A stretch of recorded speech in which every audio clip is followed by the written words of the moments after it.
ഇപ്പോൾ സിപിഎമ്മിൻ്റെ ജില്ലാ യോഗങ്ങളൊക്കെ കഴിഞ്ഞു. നിലമ്പൂർ ഉപതെരഞ്ഞെടുപ്പ് പ്രഖ്യാപിച്ചിരിക്കുകയാണ്. എന്തൊക്കെയാണ് പാർട്ടിയുടെ ഒരു ഒരുക്കങ്ങൾ എന്തൊക്കെയാണ്? അല്ല, തെരഞ്ഞെടുപ്പ് ഇന്ന് ഔദ്യോഗികമായി തെരഞ്ഞെടുപ്പ് കമ്മീഷൻ പ്രഖ്യാപിച്ചിട്ടേ ഉള്ളൂ. പക്ഷേ പ്രഖ്യാപിക്കുന്നതിന് മുമ്പ് തന്നെ നിലമ്പൂരിൽ ഒരു ഉപതെരഞ്ഞെടുപ്പ് നടക്കുമെന്നുള്ളതുകൊണ്ട് അതിൻ്റെ എല്ലാവിധത്തിലുള്ള സജ്ജീകരണങ്ങളും പാർട്ടിയും ഇടതുപക്ഷ ജനാധിപത്യ മുന്നണിയും വളരെ നേരത്തെ തന്നെ ഒരുക്കിയിരുന്നു. ഏത് സമയത്തും ഒരു തെരഞ്ഞെടുപ്പിനെ നേരിടാൻ സജ്ജമാകുന്ന രൂപത്തിൽ അത് പ്രാവർത്തിക തലത്തിൽ കൊണ്ടുവരുന്നതിന് വേണ്ടിയിട്ടുള്ള തെരഞ്ഞെടുപ്പ് പ്രഖ്യാപിച്ച് ഇനി ദിവസങ്ങൾ മാത്രമേ ബാക്കിയുള്ളൂ. ആ ദിവസങ്ങൾക്കുള്ളിൽ ആ സംഘടനാപരമായ ഒരുക്കങ്ങളെ ഉപയോഗപ്പെടുത്തിക്കൊണ്ട് എങ്ങനെ വിജയിപ്പിക്കാൻ വേണ്ടി കഴിയും എന്നുള്ള കാര്യങ്ങളുടെ ആസൂത്രണമാണ് പൊതുവിൽ നടത്തിയിട്ടുള്ളത്. ആരോഗ്യ ചുമതല നൽകുന്ന കാര്യത്തിലൊക്കെ ഒരു തീരുമാനമായോ? ഇതിൻ്റെ തെരഞ്ഞെടുപ്പുമായി ബന്ധപ്പെട്ടുകൊണ്ടുള്ള ചുമതലകൾ നേരത്തെ തന്നെ നിശ്ചയിച്ചിട്ടുണ്ട്. സംസ്ഥാന സെൻട്രൽ എന്നുള്ള സഖാക്കൾക്കുണ്ട്, സ്വരാജ് ഉൾപ്പെടെയുള്ള സഖാക്കൾക്ക് ചുമതലയുണ്ട്, സംസ്ഥാന കമ്മിറ്റി അംഗങ്ങൾക്കുണ്ട്, അതുപോലെ തന്നെ മലപ്പുറം ജില്ലാ കമ്മിറ്റി അംഗങ്ങൾക്ക് ചുമതലകൾ നിശ്ചയിച്ചിട്ട് അത് വളരെ നേരത്തെ തന്നെ നിശ്ചയിച്ചിട്ടുണ്ട്. തെരഞ്ഞെടുപ്പ് ഉണ്ടാവും എന്നുള്ള പ്രതീക്ഷയോട് കൂടിയിട്ട് തന്നെയാണ് അത്തരം കാര്യങ്ങൾ വളരെ മുമ്പ് തന്നെ നീക്കിയിട്ടുള്ളത്. ഈ സ്ഥാനാർത്ഥി ചർച്ച എന്തായി? ഞങ്ങൾ നേരത്തെ തന്നെ പറഞ്ഞിരുന്നു, എപ്പോഴാണോ തെരഞ്ഞെടുപ്പ് കമ്മീഷൻ തെരഞ്ഞെടുപ്പ് ഡിക്ലെയർ ചെയ്യുന്നത് ആ സമയത്ത് ഞങ്ങളതിനെ സംബന്ധിച്ചിടത്തോളം ആലോചിക്കുകയുള്ളൂ എന്നുള്ളത്. ഇപ്പോൾ ഇന്ന് തെരഞ്ഞെടുപ്പ് കമ്മീഷൻ ഡിക്ലെയർ ചെയ്തു. ഇനി പാർട്ടിയുടെ സംസ്ഥാന സെക്രട്ടേറിയറ്റ് അതിനെ സംബന്ധിച്ചിടത്തോളം ആലോചിക്കും. തുടർന്ന് ഇടതുപക്ഷ ജനാധിപത്യ മുന്നണി അത്തരം കാര്യങ്ങൾ ഡിസ്കസ് ചെയ്തുകൊണ്ട് ഉടൻ തന്നെ സ്ഥാനാർത്ഥി പ്രഖ്യാപനം ഉണ്ടാവും. അത് പാർട്ടി ചിഹ്നത്തിലാണോ സ്വതന്ത്രനാണോ എന്നുള്ളതെല്ലാം തന്നെ പാർട്ടി സംസ്ഥാന കേന്ദ്രമൊക്കെ ആലോചിച്ചുകൊണ്ടാണ് അത്തരം കാര്യങ്ങളെ സംബന്ധിച്ചിടത്തോളം തീരുമാനമെടുക്കുക. ഉടനെ ഉണ്ടാവും. ഞാൻ അധിക ദിവസമില്ലല്ലോ.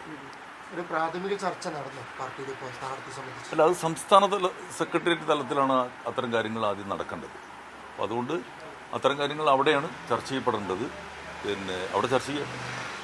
ജില്ലയിൽ നിന്നുള്ളൊരു നിർദ്ദേശം അത് അവിടുന്ന് അതിൻ്റെ ചർച്ച വന്ന് നിർദ്ദേശങ്ങളുണ്ട്. അതിൻ്റെ അടിസ്ഥാനത്തിലാണ് ഇവിടെ ചർച്ച ചെയ്യുക. അതാണ് കമ്മ്യൂണിസ്റ്റ് പാർട്ടിയുടെ രീതി. ഇന്നത്തെ യോഗത്തിൽ അങ്ങനെ ചർച്ച ഇല്ലല്ലേ. അത്തരം കാര്യങ്ങളെ സംബന്ധിച്ചിടത്തോളം അല്ല ഇന്ന് ചർച്ച നടന്നിട്ടുള്ളത്.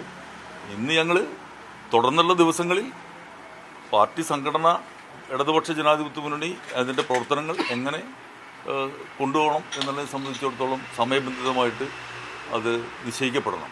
അത്തരം കാര്യങ്ങളെ സംബന്ധിച്ചിടത്തോളമാണ് ഞങ്ങൾ ഇന്ന് ആലോചിച്ചത്.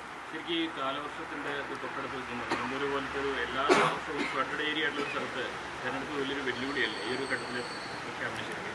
തെരഞ്ഞെടുപ്പ് കമ്മീഷൻ ഇപ്പോൾ തെരഞ്ഞെടുപ്പ് പ്രഖ്യാപിച്ചല്ലോ.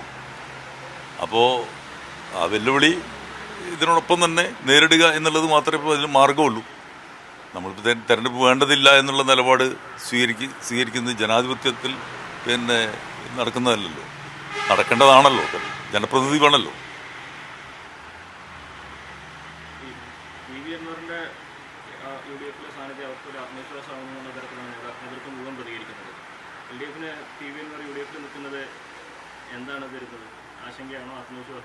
ഞങ്ങൾക്ക് എന്തിനു ആശങ്കപ്പെടേണ്ട കാര്യം? അത് കഴിഞ്ഞ ദിവസങ്ങളിൽ തെളിയിക്കപ്പെട്ടിട്ടുണ്ടല്ലോ ആർക്കാണ് അൻവർ ബുദ്ധിമുട്ടായത്, മറ്റ് തലവേദനയായത് എന്നുള്ളതൊക്കെ കഴിഞ്ഞ ദിവസങ്ങളിൽ വന്നിട്ടുണ്ടല്ലോ. ഞങ്ങളെ സംബന്ധിച്ചിടത്തോളം ഞങ്ങൾ നേരത്തെ തന്നെ വ്യക്തമാക്കിയിട്ടുള്ളതാണ്. അത് ഞങ്ങൾക്കൊരു പ്രശ്നമേ അല്ല. ഞങ്ങളുടെ നിലപാടുകളുമായി ഞങ്ങളുടെ വികസന കാര്യങ്ങളുമായി അവിടെ മുന്നോട്ട് പോയിക്കൊണ്ടിരിക്കുകയാണ്. കഴിഞ്ഞ തവണ കോൺഗ്രസിൻ്റെ ഈ പി വി അൻവറിലൂടെ പിടിച്ചെടുക്കുകയായിരുന്നല്ലോ. ഒരു പി വി അൻവർ എഫക്റ്റ് എന്നതൊക്കെ അന്ന് പറയുന്നത് ഇനിയിപ്പോൾ അങ്ങനെ ഒരു എഫക്റ്റ് ഉണ്ടെന്ന് കരുതുന്നു. അന്ന് ആ എഫക്റ്റ് ഉണ്ടെന്നുണ്ടെങ്കിൽ ഇപ്പോൾ പുതിയൊരു എഫക്റ്റ് ഉണ്ടാവും. ഓരോ തെരഞ്ഞെടുപ്പിനും ഓരോ എഫക്റ്റുകൾ ഉണ്ടാവും. ഇപ്പോൾ പുതിയ എഫക്റ്റുകൾ ഉണ്ടാവും. കാരണം എന്താണ്? കഴിഞ്ഞ 8 വർഷക്കാലമായിട്ട് നിലമ്പൂർ അസംബ്ലി മണ്ഡലത്തിൽ ഇതുവരെ നടക്കാത്ത രൂപത്തിലുള്ള വലിയ വികസന പ്രവർത്തനങ്ങളാണ് അവിടെ നടന്നിട്ടുള്ളത്. ഇടതുപക്ഷ ജനാധിപത്യ മുന്നണി ഗവൺമെൻറ്റിൻ്റെ കീഴിൽ നിന്നുകൊണ്ട്.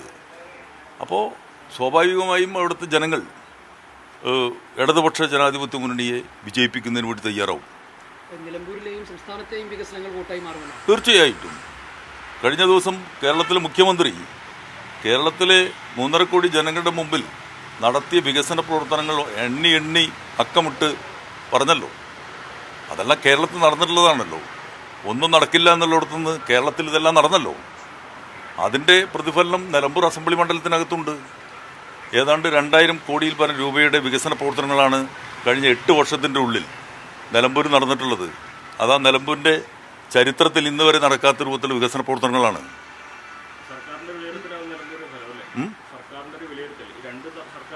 വിലയിരുത്തിക്കോട്ടെ, ഞങ്ങൾ ആത്മവിശ്വാസത്തോടു കൂടിയിട്ട് ഞങ്ങളതിനെ നേരിടും. നിലമ്പൂരിലെ വികസന പ്രവർത്തനങ്ങൾ ഉന്നയിച്ച് മുന്നോട്ട് പോകുമ്പോൾ സ്വാഭാവികമായിട്ടും അതിൻ്റെ ക്രെഡിറ്റ് PV അൻവർ എന്ന വ്യക്തിയുടെ അവകാശവാദം ഉന്നയിക്കില്ല. അതിന് PV അൻവർ അവകാശവാദം ഉന്നയിക്കുന്നത് ഇടതുപക്ഷ ജനാധിപത്യ മുന്നണി ഗവൺമെൻറ്റിൻ്റെ ഭാഗമായി നിന്നതിൻ്റെ ഭാഗമായിട്ടാണ് ഇത്തരം കാര്യങ്ങൾ നടപ്പിലാക്കാൻ വേണ്ടി കഴിഞ്ഞിട്ടുള്ളത്. അത് നമ്മൾ കാണണം.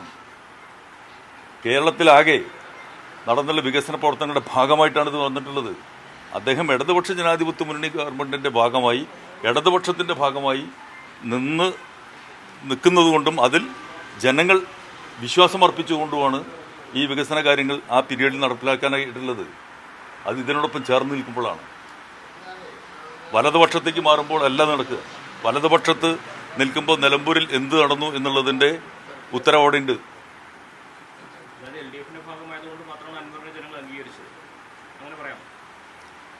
ഇടതുപക്ഷത്തിൻ്റെ ഭാഗമായിട്ടുള്ള അംഗീകാരം അൻവറിനുണ്ട്, ഉണ്ടായിട്ടുണ്ട്. അത് സംശയമില്ലല്ലോ. അതുകൊണ്ടാണല്ലോ അദ്ദേഹത്തിന് വിജയിക്കാൻ വേണ്ടി കഴിഞ്ഞിട്ടുള്ളത്. പക്ഷെ അതിന് മുമ്പൊക്കെ UDF കുത്തിയാക്കി വെച്ചിരുന്ന മണ്ഡലം LDF പിടിച്ചെടുക്കാൻ അൻവർ സഹായമായിട്ട് സ്വാഭാവികമായിട്ടും അൻവർ എന്നൊരു ഫാക്ട് കൂടി അവിടെ വർക്കായിട്ടുണ്ടാവില്ല. ഇടതുപക്ഷ ജനാധിപത്യ മുന്നണിക്ക് അവിടെയുള്ള വോട്ടിൻ്റെ കണക്കുണ്ടല്ലോ. അതിനോട് ചേർന്നിട്ടാണ് മറ്റെല്ലാ ഘടകങ്ങളും ഉള്ളത്. അതെല്ലാം ചേർന്നതാണ് വിജയം. അതിൽ ആ ഘടകങ്ങൾ UDFന് അനുകൂലമാവുന്നത് എങ്ങനെയാണ്? ഈ നിലമ്പൂർ അസംബ്ലി മണ്ഡലത്തിൽ നടന്നിട്ടുള്ള വികസന പ്രവർത്തനങ്ങൾ UDFന് അനുകൂലമാവില്ലേ? അത് ഇടതുപക്ഷത്തിനല്ലേ അനുകൂലമാവുക? നിലമ്പൂരിലെ ജനങ്ങൾ ആ വികസന പ്രവർത്തനം കണ്ടിട്ടാണ് ജീവിക്കുന്നത്. അതിലൂടെയാണ് അവർ മുന്നോട്ട് പോകുന്നത്. അത് ഇടതുപക്ഷത്തിനാണ് അനുകൂലമായിട്ട് മാറുക.